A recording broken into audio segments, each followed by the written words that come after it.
আগরতলায় বাংলাদেশের সহকারী হাই কমিশনে হামলা, বাংলাদেশের জাতীয় পতাকা অবমাননা ও সাম্প্রদায়িক দাঙ্গার ষড়যন্ত্রের প্রতিবাদে ভারতীয় দূতাবাস অভিমুখে প্রতিবাদী পদযাত্রা ও স্মারকলিপি প্রদান করবে যুবদল, স্বেচ্ছাসেবক দল ও ছাত্রদল। আজ শনিবার সন্ধ্যায় ছাত্রদলের দপ্তর সম্পাদক মোহাম্মদ জাহাঙ্গীর আলম সই করা এক প্রেস বিজ্ঞপ্তিতে এই তথ্য জানানো হয়েছে।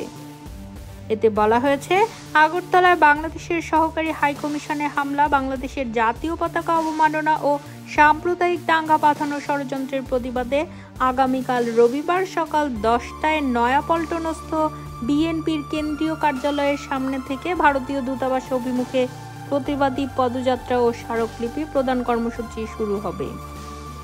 আরও বলা হয়েছে, যুবদল, স্বেচ্ছাসেবক দল ও ছাত্রদলের সকল পর্যায়ের নেতাকর্মীদের যথাসময়ে উক্ত কর্মসূচিতে স্বতঃস্ফূর্তভাবে উপস্থিত থাকার জন্য বাংলাদেশের জাতীয়তাবাদী যুবদল কেন্দ্রীয় নির্বাহী কমিটির সভাপতি আব্দুল মোনায়েম মুন্না ও সাধারণ সম্পাদক মোহাম্মদ নুরুল ইসলাম নয়ন, স্বেচ্ছাসেবক দলের কেন্দ্রীয় সভাপতি এস.এম. জিলানী ও সাধারণ সম্পাদক রাজীব আহসান, ছাত্রদল কেন্দ্রীয় সংসদের সভাপতি রাকিবুল ইসলাম রাকিব ও সাধারণ সম্পাদক নাসির উদ্দিন নাসির নির্দেশনা প্রদান করেছেন।